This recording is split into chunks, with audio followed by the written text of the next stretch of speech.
again. Back at it again. That's what's up. So we were talking. You were asking me about tools for your nervous system. I want to first ask you, why did you ask that question? Well, it was a kind of a response to some things I have been reading as it relates to people and how they're reacting to all the negative energy around them, what's going on in the world today. And I was like, you know what? I felt my own nervous system. I felt excited. I felt a adrenaline running through my body, and I noticed that I hadn't been meditating as like I normally would as much. So when I had to get back into my breathing exercises, and I remember a couple that you had shared with me a few years ago, I was like, you know what? That's a good reminder for everybody. I know, Rich, man, you're in this space, and I said it would be a good topic.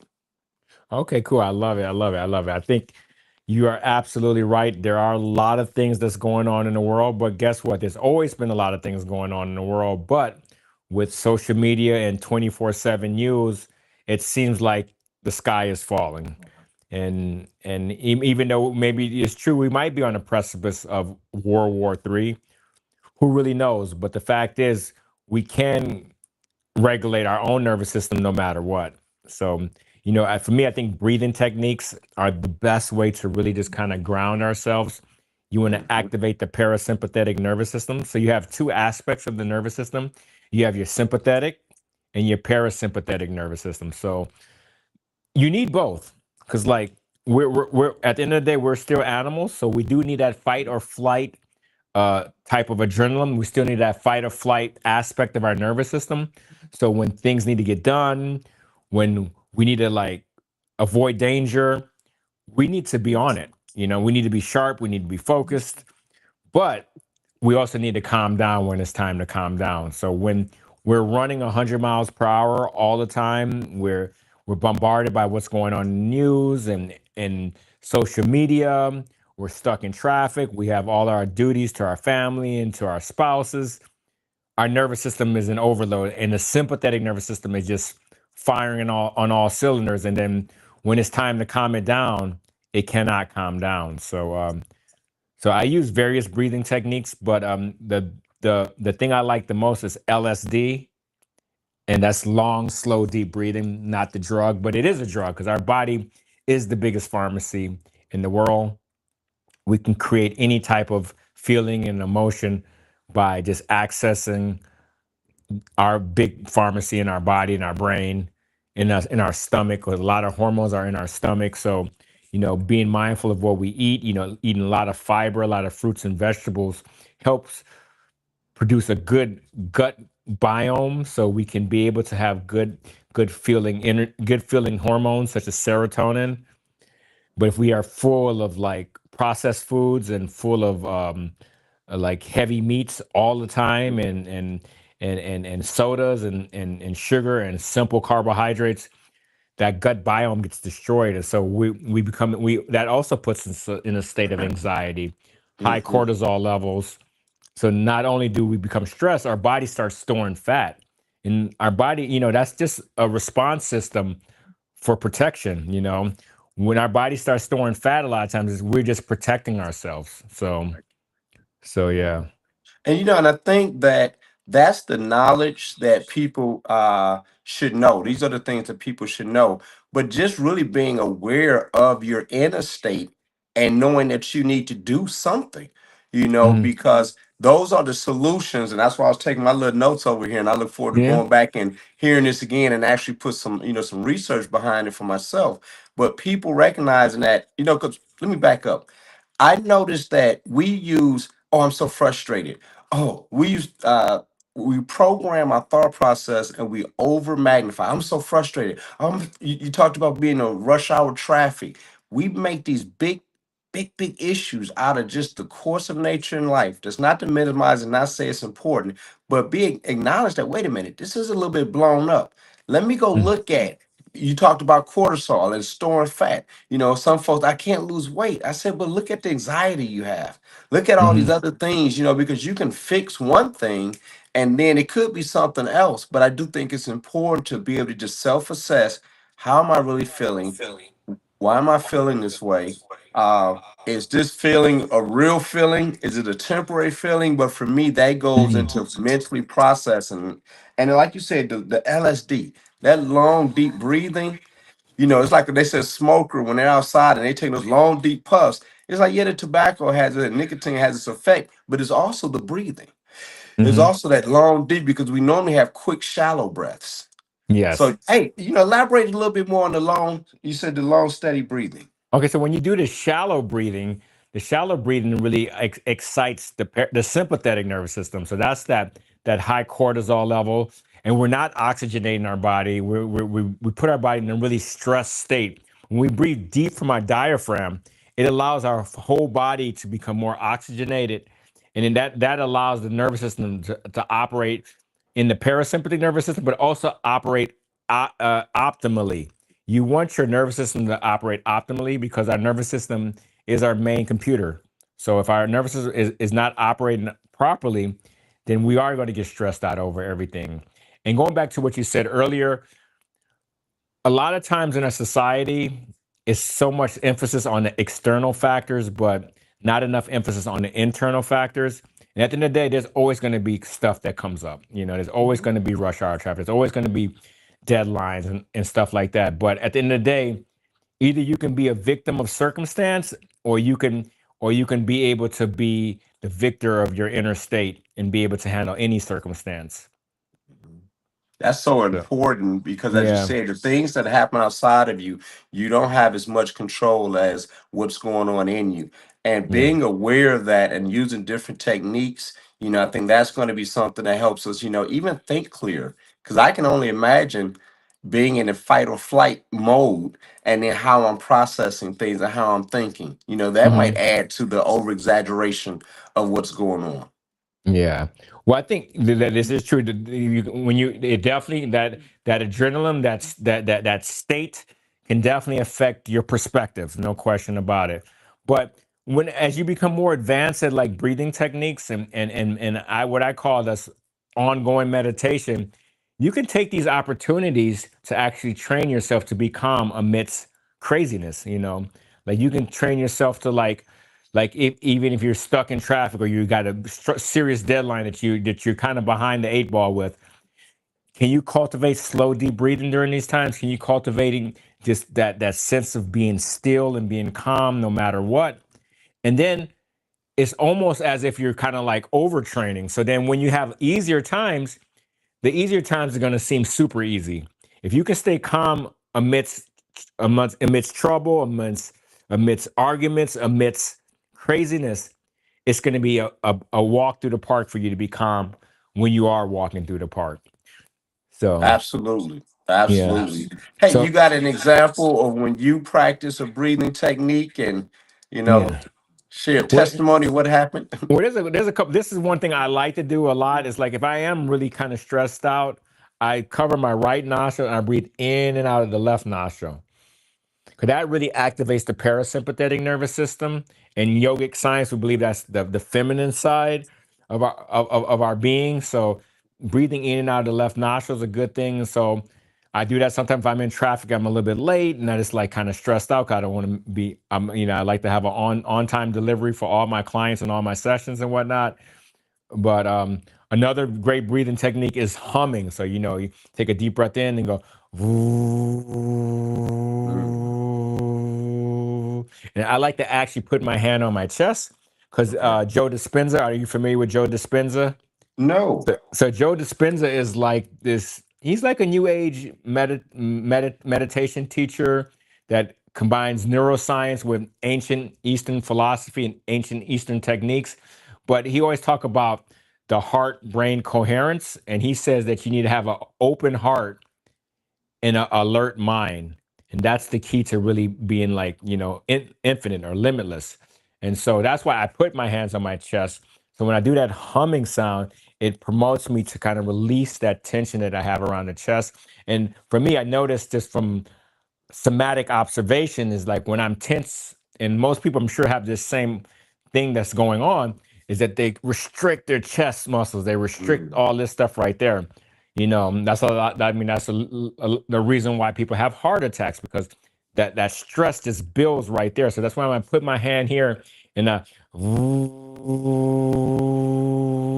do that humming sound, that hand being there tell me it's okay to it's okay. It's okay to be feel safe in this environment. It's okay to to let go of the tension. And it's so, and that is truly the core issue that's going on, is that people think that it's like, oh, I need to be calm, I need to be not so nervous, and I need not to be so anxious. At the end of the day, that's all human emotions. We're going to be calm, we're going to be non-calm sometimes, we're going to be nervous sometimes, we're going to be anxious sometimes. But the real issue and the real question is, do you feel safe? So a lot of times we just don't feel safe in life, and then when we don't feel safe in life, we're in scramble mode, we're in survival mode, and that's the reason why we become anxious. That's the reason why we become nervous. But once we can start cultivating a feeling of being safe no matter what, even though these emotions that come up, they'll just come and go. We won't be Right. attached to it so much. You know what I'm saying? Because it's okay to be nervous. It's okay to be fearful.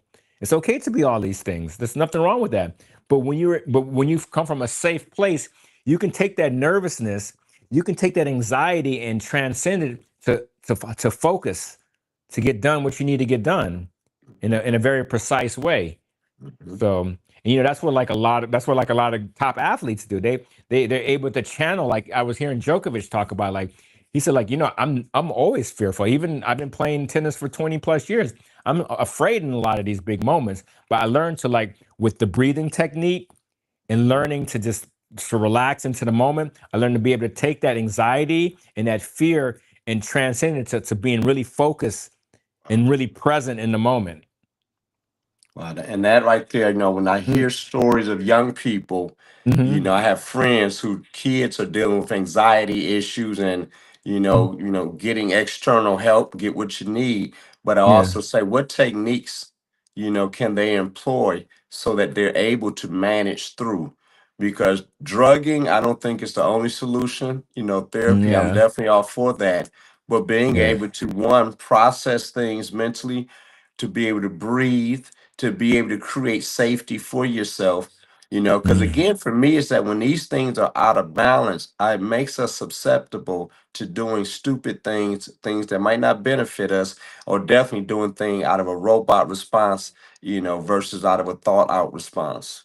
Yeah. Well, I think the problem with like a lot of modern psychologists, psychiatrists, and I'm not a psychologist or psychiatrist, but they look at it as they look at talk therapy or drug therapy as the solution. But a lot of it has to do with our nervous system, and our nervous system doesn't really respond to thoughts so much. It's more of a somatic experience. So we hold trauma in our body. Like I said, we hold a lot of trauma in our chest area. And I notice them with a lot of women when I do breathwork, they hold a lot of trauma in like their private areas, because Mhm. there's so much guilt in society has been placed on women about their sexuality and whatnot. So maybe, even though it's not conscious to them, it's very unconscious to them. So that's why they hold a lot of stress like that. So when you do a lot of these breathing techniques, and you do certain processes such as yoga nidra, where you do body scanning, scanning every part of your body in a very systematic way, you can start developing that mind body connection, and you can start seeing where you start having the trauma and how the trauma lies in your body. And so that's why breathing is a great facilitator for you to be able to become aware of what's going on in you somatically speaking. And so, I just, go ahead. mm, you know, No, and so it's just beyond talking. Like, we can always talk about, like, oh, I got mama issues, I got daddy issues, I got this issue, that issues. Guess what? Everybody got issues. The thing is, how can we be able to, like, a process it and then move forward? And that's the problem with a lot of talk therapy. It's just you're just kind of just staying in the mud, like those cars when you're stuck in mud or you're stuck in snow and the tires keep on spinning and spinning and spinning and spinning and spinning. So they're that's and of course there's a lot of therapists out there that are using these other modalities to help get their patients to higher levels. But a lot of times these therapists just have these patients stuck on therapy and stuck on talking and talking and talking. instead of like freeing themselves, not only mentally but also like physically, Mhm. somatically, and then even spiritually. So And I think that's a part, like you said, that's so important because not just talking, but as I keep saying, is using tools so that you can be the best version of yourself. yeah. And I a little piece of me, I wear the little tinfoil hat sometimes, and Mhm. it's kind of like, man, it just becomes a control tool to people that don't have this knowledge to say, hey, don't be so reactive to what's going on in life. Step back. Use Mm. some of these tools. Talking, I do believe talking is good, especially if you're talking to somebody who's not getting paid by the meter and they're incentivized to, have you only talk, but you're Mhm. using a well-rounded approach. And I joking, like therapy, I've done therapy before. I think it's very, very beneficial. Yeah, But no there's question. multiple. There's other. Would you could say there's other modalities to address the issues? Oh yeah, there are definitely other modalities, and I think this like the talk therapy only touches the iceberg. It's like, and I think some people initially, when you're so traumatized and whatnot, you do need to talk about it because our brain is still a big function of our existence and whatnot, but it's not the only part of our existence. I think after you talk about it, you bring kind of that mental intellectual awareness of what's really going on. Then it's time to do other things to help you get out of like that trauma and out of that stress. And, I'm also a big fan of plant medicine. I think, like microdosing psilocybin and, for some people, ketamine has done wonders for them, and I'm not, like I said, I'm not a doctor, I'm not a scientist. And I admit I do microdose psilocybin, and I think it helps me become much more aware as a person. And it help me, all the things that used to bother me before, I kind of step outside of that trauma and become more of an observer of things. And I think that's what it is. We're so attached to these identities, that's what it is. It's an identity. So in some weird way, we kind of addicted to being the victim. And I'm Like not, you and said, I'm not trying to victim shame anyone because we all go through that process. Because it get at the end of the day, we still our ego craves for some type of identity, and if you can say like I'm a black man, or I've been abused by my mom, I've been abused by my dad, people kind of cling to that, and even though it's traumatic and even though it's bad, they still cling to those things. yeah. Yeah. And that's something to be addressed. Really, that we cling to these identities and Mhm. it recreates self-fulfilling prophecies. We stay stuck in that mud We, and s- not even yep. address. Oh, you like being a victim. You Yeah. like that. That's who you are. Like you said, I'm a black man. I was abused. I like, but that's that piece. I know my belief system. You have to drop that. You have to identify with the new version of yourself according to whatever your faith system is. In Hmm. mine, it says renewing of your mind. But I think Yep. it's very important that being aware, having these tools, and then working diligently, I think people will start finding. I know I find more growth. My challenge is when I don't work the plan, when I allow myself to fall back into the old identity because it's comfortable, it's easy, and I'm pretty good at being the old me. Yep. But having conversations like this and being around people, then it changes the perspective. As you stated, we're talking about the nervous system. You don't have as much anxiety because you're able to step out of the situation and say, hey, wait a minute, this is what's happening to me, this version of me today. Truth of it is tomorrow's gonna come, as long as the Lord don't take me home, and it's gonna be something else. So if I can step out of what I'm feeling right now that may be negative, then I can say, all right, how do I choose to feel? Why do I feel this way? Whatever my process is, do my breathing and not get taken down to making poor decisions or staying stuck in the proverbial mud. Yeah, you hit it right on the nail. It's a holistic process of being able to get out of that mud, and then I think also it's a perspective shift. Also, then I think once you start doing the work, you won't start seeing things as mud anymore. You just see Mhm, things as just that's the way it is, and it's time to move forward. Every mhm, for me, I've kind of this every hardship I had, I realized it was actually the best thing that ever happened to me. So. mhm, And I think that I took that as a sense of empowerment. I mean, anything that happened bad to me, in life, it was just really the best thing for me long term. mhm. So, and I think a And lot of I'm times people get like you say, they don't have. It takes a lot to be able to just to just step back. Instead of be so much in it. So and that's what causes our nervous system to fry. We're so much in it instead of just being like kind of like the child like that's playing. We lost that childlike as we get older. We lost that childlike fun. And then when we lose that childlike fun, we just become old and bittered and full of anxiety, stressed out and whatnot over things that at the end of the day that doesn't really matter that much. It doesn't. Yeah, yeah. It doesn't. So And that's yeah, something that returning, what they say, returning to your childhood yeah, love and your innocence, that's yes, a practice, yeah. Mhm. remembering times when you didn't let the things bother you so much because not as a child, hey, I can't fix it, mom and dad gonna fix it anyway. Yeah, for you sure. know, Yes. Yeah. Yeah. But it's interesting. also tough for some people. They have very rough childhoods, and for me, like Wow. I'm gonna be honest with you, when I was a child, I was mixed biracial in the '80s and '90s, so that was rough. So like race mixed kids weren't in style back then, so I was definitely bullied a lot and whatnot. And I even notice now a lot of things I can see like, oh, I can see where that insecurity come from. I pinpointed that's where it come from being as a kid, being rejected, not couldn't get on any girls, getting cracked jokes on. I noticed that as an adult, it still follows me, but I'm aware of it and I move forward, but it always starts with awareness. A lot of times people just don't even have awareness of what's going on. And that's why the therapy can be very powerful. But a tool that's I think the ultimate tool of bringing awareness and high levels of consciousness is the breath work meditation. Because the breath work kind of like I said, that long, slow, deep breathing, or various types of breath work, such as the breathing out of one nostril, the humming. You can do alternate nostril breathing. All this type of breath work, puts our body in a very calm state. So the nervous system can be in a relaxed state. Then our mind and body, we can have that mind heart coherence that Joe Dispenza talks about. Then we can start becoming aware of what's going on in our body, our mind, our psyche. Then we can start developing more presence. Because once we start developing more presence, once we start living more in the moment, then we start releasing the fear of an unknown future and the traumas of the past, and we start being present and enjoying the beauty of this moment. Of this moment. And that is so Yeah, crazy how yeah. the future and the past can Mm. both distract you from enjoying the moment that you're in and being present minded.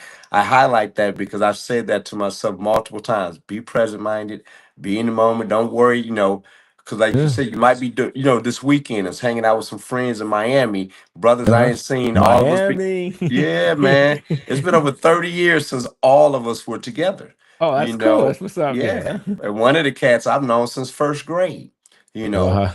So, but really being aware of, man, this is a unique moment in our lives. First of all, we're getting older, Mhm. then two, you start remembering when you were younger, not worried about, something didn't go right. We was like, man, don't even worry about it. Something don't even worry about it. We're just going to enjoy in this moment and being right here. Yeah. And we highlighted it. It's kind of like, hey man, this is a great group to travel with because traveling can have a lot of anxiety in it if you're not with the right group, the right mix. Yeah, So for sure. uh, Yeah. But it's nothing like traveling. I think traveling it's the best teacher. It's better than university because oh like just man, seeing new things. I think seeing new things and hearing new things and being around different people helps what they call neuroplasticity in our brain. So that means you get new experiences, the same as learning a new language or learning a new skill. It teaches our brain to operate differently, and that's so good for this longevity. And then that helps relieve a lot of anxiety too, because like when we have a very narrow mind and things happen outside of our bubble, that's when anxiety really sets in. That's when we start feeling unsafe, you right. know. And that's why there's like, I don't want to pull that race card out there, but like that's why a lot of these older white people are really kind of shook because the world is becoming so multicultural, so different, and they're not used to it being that way.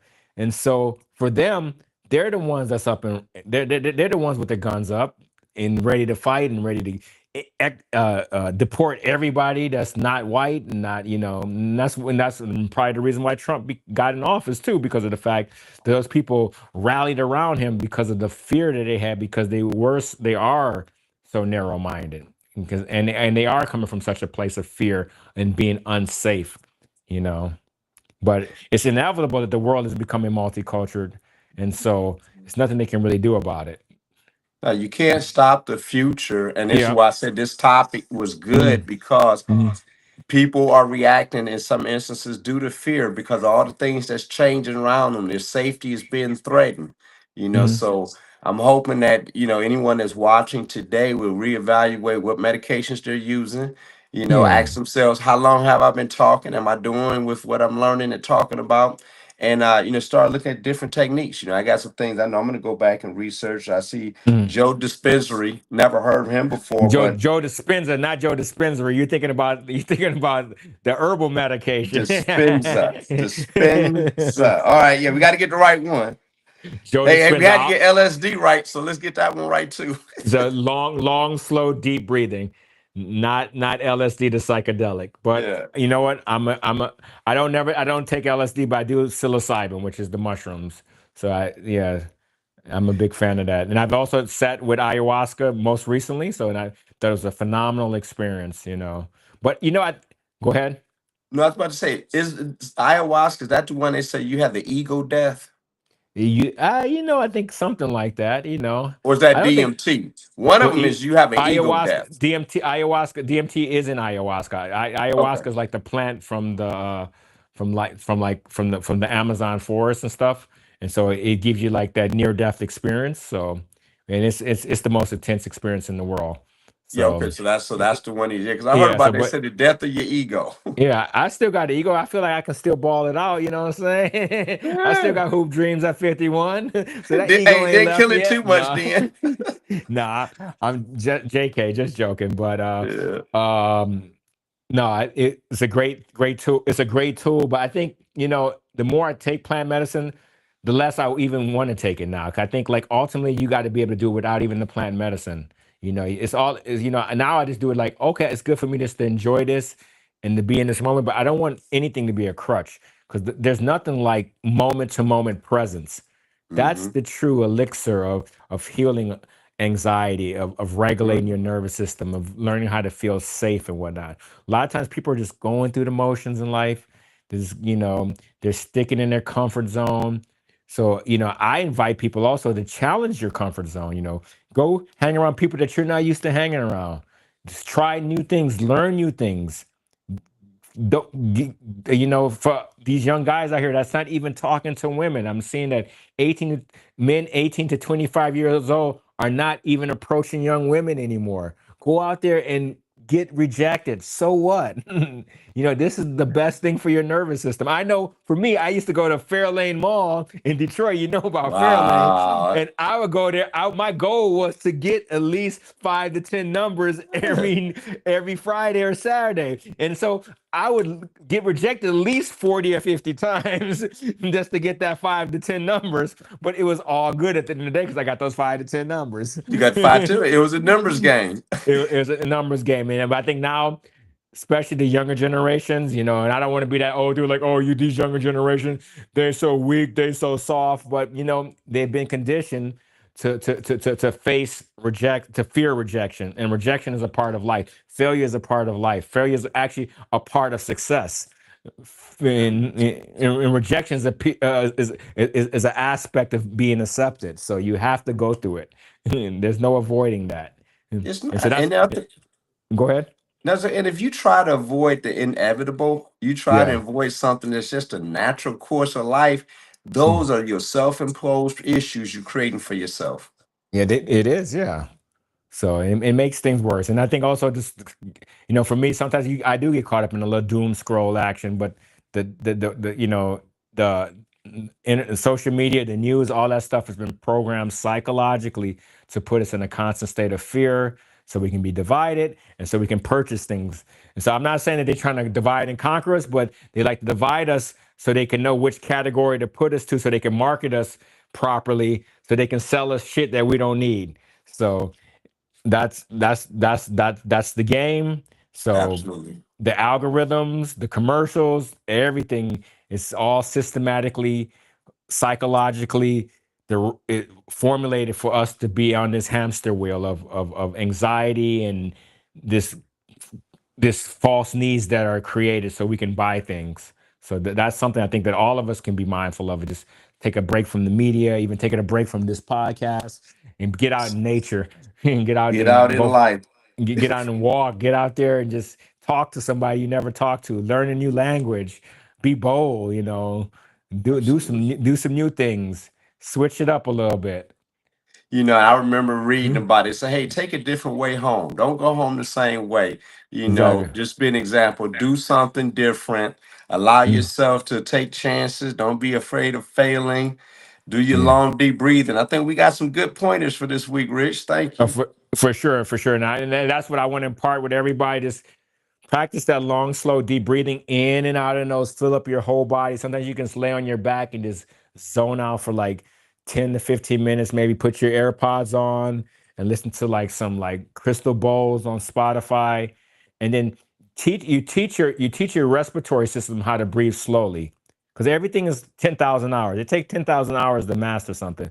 So we master breathing like this. So we need to master breathing slow. So you got to take the time just to practice it every night. So then you can be breathing slow unconsciously.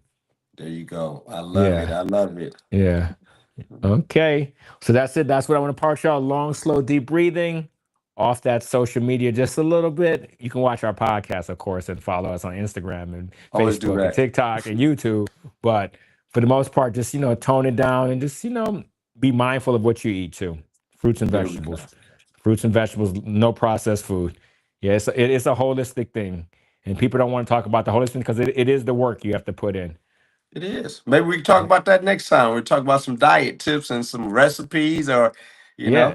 That black seed oil, baby. I'm down with that.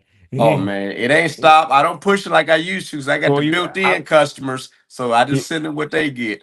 you need to send me a link. I need to re up on some. All Okay. right, indeed. We get that Okay. to you, my brother. Okay. Good. So take care, everyone. Take care,